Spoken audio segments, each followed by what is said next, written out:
Hello, my name is David Waronja and I am a filmmaker from Kabete, that is in Kiambu County. Hey, Budwang. Oza. Naona magames za leo umeziekelea zote. Nimeziwekelea off. Na uko sure hizi games zitaingiana? Ndio, lazima ziingiane. Nani alikupea mashua bet? Si ati nikupewa. Ni venye hii kitu iko kwa familia. Tulikuwa familia yenu. Kako na budako alikuwa na bet.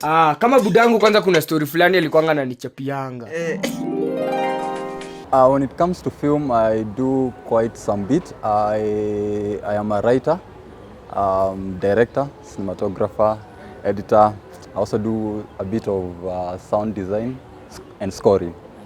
Yes. Oh, amazing.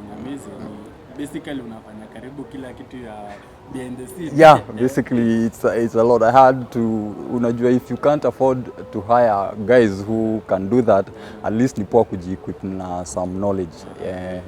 If I was to do one thing and one thing only, I think I would go for cinematography.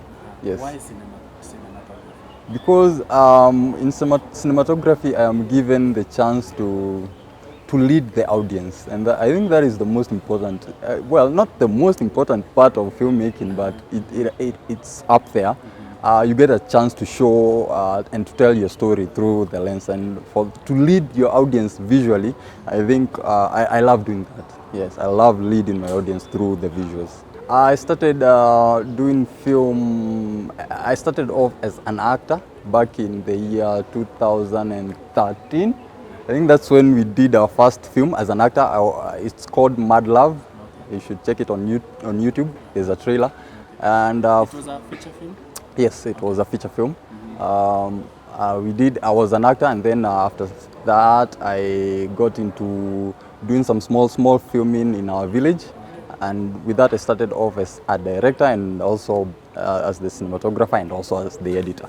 So we've been in the industry, I think, for about 2013 to now. That's 7 years. Yes, 7 years. Nawe ndũngĩũkanĩria cia nyũka o cirĩ indo. Ndo icio. Thenge. Thenge iria citu. Nonya etigarĩte ĩmwe baba ona nĩ athire nayo kũigĩrĩra. Either. Ni athire kũigĩrĩra. Na ithuĩ tũgathake gaitũ. Twambie. Nĩ ũraigĩrĩra kĩ? Niĩ.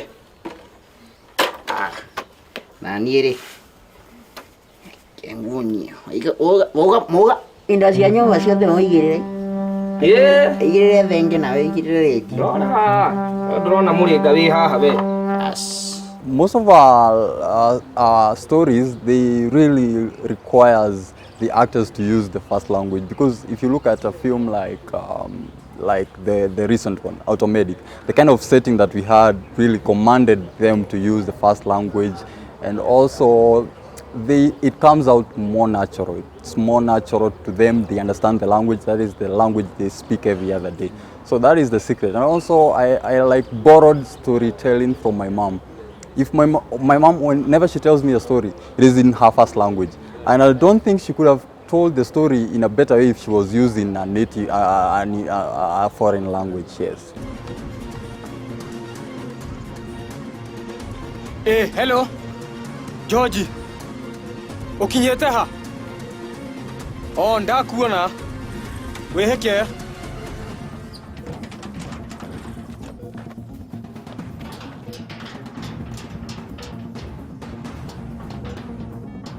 Nefio.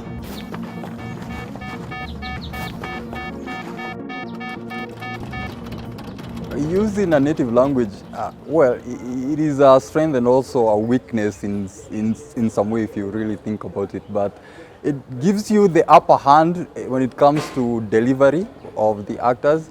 But now when it comes to reaching a bigger market like the audience, you're reaching out to all the tribes in Kenya, and maybe internationally. Most guys would say, I wish they could have done it in lugha ya taifa, but but then again it gets away with it was really well done. The acting was good, and they were able to deliver because they used their native language. So there's a give and take when it comes to deciding the kind of language. Our first nomination, our first award was from the film The Loss. That was last year.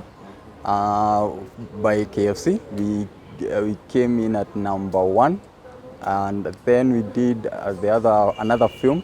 I can't remember the order.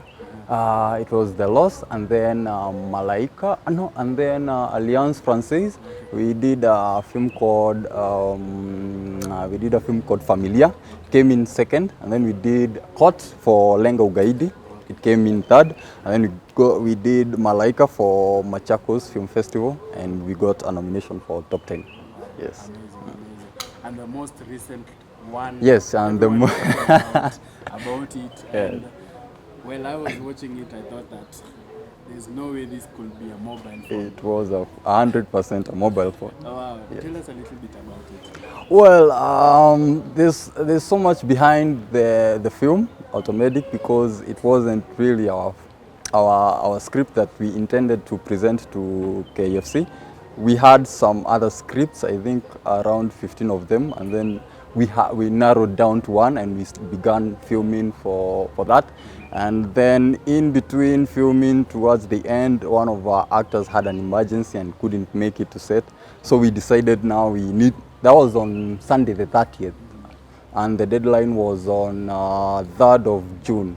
Okay. So we only had that one Sunday to come up with something and shoot it for the next few days.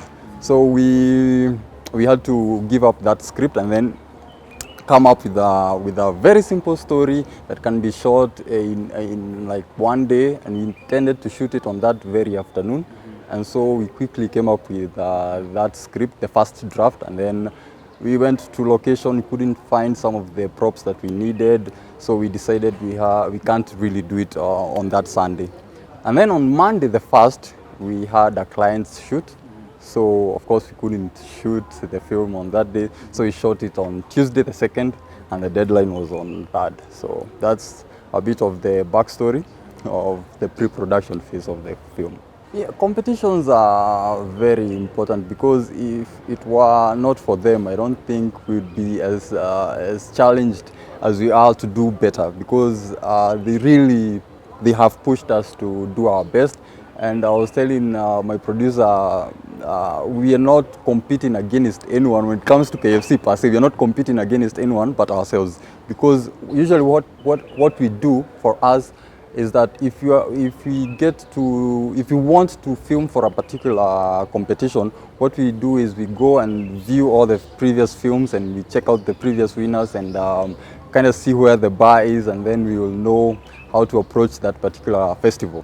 So for us, it has helped us grow even in all aspects of filmmaking, and I think a lot of filmmakers have really gotten a lot of support and a lot of exposure when it comes to from film festivals. So I commend the job that various institutions are doing in putting up such competitions for young people, and also making sure that the playground is leveled, because when you tell filmmakers to make a film with a mobile phone, pretty much anyone can afford a mobile phone. And if you cannot, you can do what we did. We went to a friend of ours and asked him if he could use his phone. Yeah. So basically, once a shout out to that guy. We used his phone for last year's competition, and also we used the same phone for this year's competition.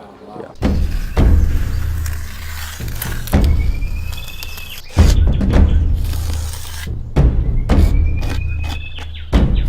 Yes, we are really sensitive when it comes to picture and sound.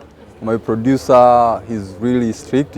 He doesn't allow something that is substandard to leave the desk. If it doesn't work, if sound is not good, if the picture is not good, we just leave it at that. And I think those two are things that should really be put into consideration when it comes to filming. It's sad that it is such a huge deal when it comes to our films that we get to talk about the quality of the picture and the quality of the sound. Those are two things that shouldn't be in the narrative when it comes to judging Kenyan basically films from Kenya. I think we should really get to a good standard like 720 to 1080, a good standard in between, and just have good quality pictures and good sound. Yeah. I would advise anyone who wants to get into basically any art and film for that matter. not to really go for it for the money, because that might not always come. But there's a market, yes, there's a market. There's a lot of platforms that are buying local content, short films and all that.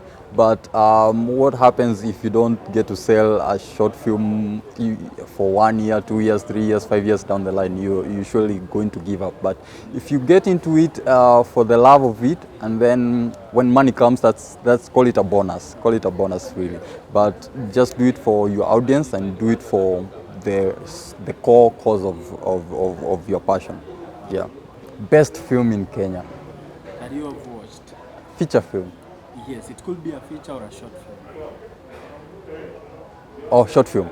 Yeah. It has to be definitely Wakamba Forever. Wakamba Forever. Yes. Why Wakamba Forever? Because it was nicely done, very true to our Kenyan spirit, and also, first of all, it's Kenyan. I have to love it for that fact. Yes, yes. My last film right now, Kenyan film.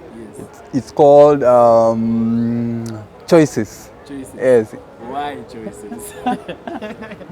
Why Because I made it and it's very bad. No, I mean, that cannot count. it should count. It should count. Create your own film. It was, trust me, it was bad. It was bad. It was really bad. It was very bad. Very bad. That has to count for the worst film in Kenya. It has to. We will highlight it in our show. We'll definitely highlight I don't. No, I don't. It never left our machine. It's not. It's not on any online platform. No, that would. So then it doesn't count. It should count because it has a few eyes. You've rated your own film. You should rate. We need you to rate other people's films. Just the way you've rated another Wakamba Forever. Let's just go with Choices. It's bad. Trust me, Choices it's is bad. Yeah. Yes. People can watch our content on my YouTube channel, David Waronja. We also have an Instagram account, onefilm_pictures.